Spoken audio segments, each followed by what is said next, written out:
بندے نے شروع میں نبوت کا دعویٰ نہیں کیا، بلکہ یہ پہلے کہتا تھا کہ میں محدث ہوں، یعنی صاحب الہام ہوں، مجھ پر الہام ہوتا ہے، اور پھر اس نے مجدد ہونے کا دعویٰ کیا، پھر اس نے مثل مسیح ہونے کا دعویٰ کیا، پھر اس نے مسیح ہونے کا دعویٰ کیا کہ عیسیٰ بھی میں ہی ہوں، اور پھر آہستہ آہستہ اس نے ترقی کی اور اس نے نبوت کا دعویٰ کر دیا۔ تو برادران اسلام، مرزا غلام احمد قادیانی پرلے درجے کا مکار، جھوٹا اور دجال شخص تھا، اور اس نے دن دہاڑے رسول اللہ صلی اللہ علیہ وسلم کی ختم نبوت میں ڈاکہ ڈالا۔ جب پاکستان بنا ہے تو قادیانیوں کی سازشیں اس ملک کو توڑنے کے لیے اسی وقت شروع ہو گئی تھیں، اور جو ہمارے علماء تھے انہوں نے اس خطرے کو بھانپا،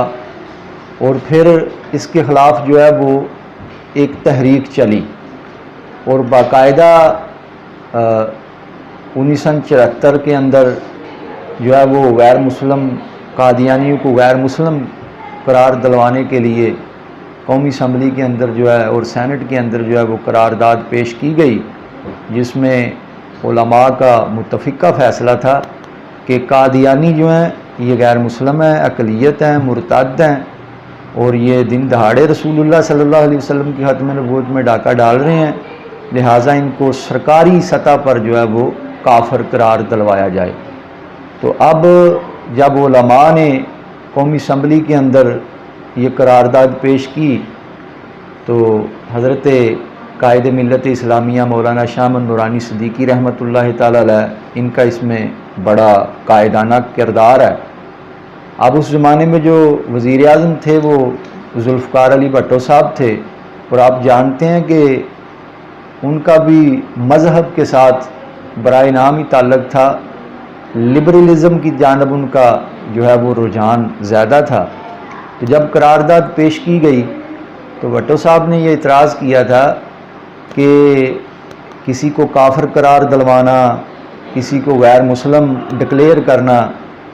یا کسی پر کفر کا فتویٰ لگانا یہ مسجد کا کام ہے یا مدرسے کا کام ہے، اور یہ تو قومی اسمبلی ہے۔ تو اب اس کا جواب جو ہے وہ مولانا شاہ احمد نورانی صاحب نے ذوالفقار علی بھٹو کو دیا۔ آپ نے فرمایا کہ بھٹو صاحب میں جانتا ہوں کہ آپ اس منصب تک، اس کرسی وزارت عظمیٰ تک آپ نے جو سفر طے کیا ہے اور جو ووٹ حاصل کیے ہیں اس میں قادیانیوں کے ووٹ بھی ہیں، مسلمانوں کے بھی ہیں، سکھوں کے بھی ہیں، ہندوؤں کے بھی ہیں، تو سب کے ووٹ لے کر یہاں تک پہنچے ہیں۔ لیکن بھٹو صاحب میں آپ سے ایک سوال کرتا ہوں کہ آپ اس وقت ملک پاکستان کے وزیر اعظم ہیں، اب آپ کی وزارت عظمیٰ کی کرسی لگی ہوئی ہے، تو اب کوئی دوسرا بندہ یہ دعویٰ کر دے کہ میں ملک پاکستان کا وزیر اعظم ہوں، آپ کے وزیر اعظم ہوتے ہوئے کوئی دوسرا بندہ دعویٰ کر دے، تو آپ مجھے بتائیں آپ اس کو کیا کہیں گے؟ تو بھٹو نے کہا کہ میں نے اس کو کیا کہنا ہے، یا وہ بندہ پاگل ہے یا وہ بندہ غدار ہے۔ تو مولانا شاہ احمد نورانی صدیقی رحمۃ اللہ تعالی علیہ آپ نے فرمایا کہ بھٹو صاحب اگر آپ کے وزیر اعظم ہوتے ہوئے کوئی دوسرا بندہ دعویٰ کرے تو آپ اس کو یا پاگل کہیں گے یا غدار، تو آپ کی جو وزارت کی کرسی ہے وہ چھوٹی ہے اور ختم نبوت کی جو کرسی ہے وہ بڑی ہے۔ فرمایا کہ رسول اللہ صلی اللہ علیہ وسلم کی ختم نبوت جو ہے وہ روز روشن کی طرح عیاں ہے، اور قرآن کی نص قطعی اس پر موجود ہے، اور رسول اللہ کے اپنے فرامین موجود ہیں کہ میرے بعد نبی کوئی نہیں، اور یہ مرزا غلام احمد قادیانی جو ہے وہ دن دہاڑے رسول اللہ صلی اللہ علیہ وسلم کی ختم نبوت میں ڈاکے ڈال رہا ہے۔ تو آپ مجھے بتائیں اس کے بارے میں آپ کیا کہیں گے، یہ پاگل ہے یا غدار ہے؟ تو بھٹو کی سمجھ میں یہ بات آ گئی، تو پھر اس نے کہا کہ آپ قرارداد لائیں، میں نے مجھ سے جو ہو سکا میں کروں گا۔ چنانچہ پھر جو ہے وہ باقاعدہ اسمبلی کے اندر قادیانیوں کا جو نمائندہ تھا مرزا ناصر،